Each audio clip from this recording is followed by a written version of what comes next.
Well, everyone, you're probably looking for your next iPhone, and you probably came across the iPhone 13 that just came out, and you may be wondering which specific iPhone you should go and pick up. Now, this is what I'll tell you. I think if you have an iPhone 11 or an iPhone 12, then you should probably still stick with them, even an iPhone 10R. There's not a crazy big difference. But if you have all the money in the world and money is not an issue at all, this is the one year where I would probably recommend you to go buy the Pros over those standard models. You know, the 13 and the 13 mini. The iPhone 13 Pro and the 13 Pro Max have such a big, ginormous amount of leap of features from its predecessor compared to the 13 and the 13 mini that it honestly just makes so much more sense to me to recommend people to buy the 13 Pro and the 13 Pro Max over those, lower end counterparts. Now here's the thing, for that difference in price tag you're paying, for the 13 mini, $729 brand new if you're getting it unlocked. It's a little bit cheaper if you're getting it through a carrier. Same as I think for that standard 13, it's $829 unlocked.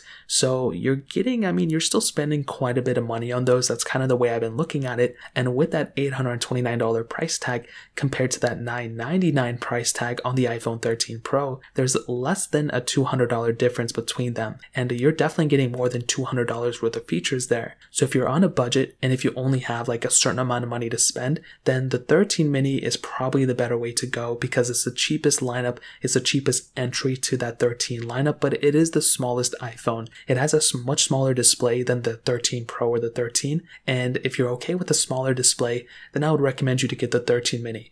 It has much better battery life from the predecessor, which was the 12 mini. That's what Apple has been stating, but it's still not as good as the iPhone 13. So if you're trying to get the best battery life and you don't care about money, the 13 Pro Max is the one you want to buy. That thing has apparently insane battery life, insane standby time, insane video playback as well. So that is probably the better way to go in that sense. You're probably going to be getting a much better battery life from that 13 Pro Max than any other iPhone in this whole entire 13 lineup, including the 13 Pro and the 13. Now, if you want to take it up a notch, again, like I mentioned, the 13 is probably going to be the better way to go for that mixture of battery life, size, and the overall, price tag. But do keep in mind that the performance difference, there is none between the 13 mini and the 13. They're going to be the exact same performance as well. However, the 13 and the 13 Pro series are actually going to be faster. So the 13 Pro is faster than the 13, including the Pro Max. So that's pretty crazy. This is the first year we've ever had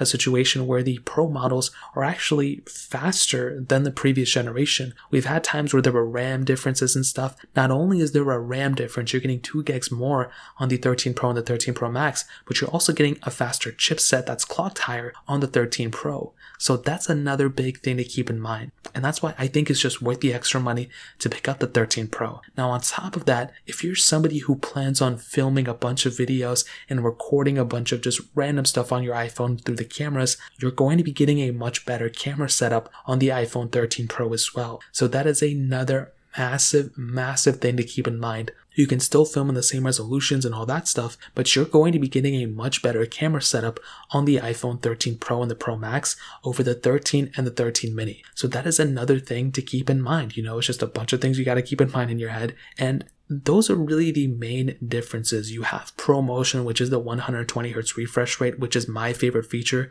of the iPhone 13 Pros. And that is the one reason why I would also recommend people, that's one reason why I'm going to be buying the 13 Pro and keeping it over even my 12 Pro because of ProMotion. I would definitely tell you the iPhone 12 to the iPhone 13 is a smaller upgrade than the 12 Pro to the 13 Pro. So that's kind of what I would recommend you to kind of think about when you're going and buying these phones. This year, I really do think it's worth the extra money to buy the Pro series.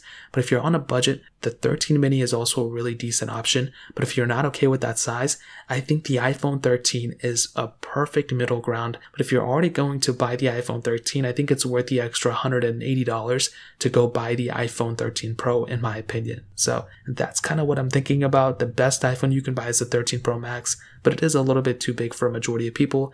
I think the 13 Pro is the one I would honestly recommend everyone to buy. So that's a little bit of a buying guide in my opinion. That's kind of what I would imagine you guys to kind of look out for. If you guys have any other questions or anything like that, let me know in the comment section below. Hit the like button, that would mean so much, but definitely hit that subscribe button. More importantly than everything else, I love every single one of you guys. Hopefully I'll catch you guys in the next video. Peace out till then.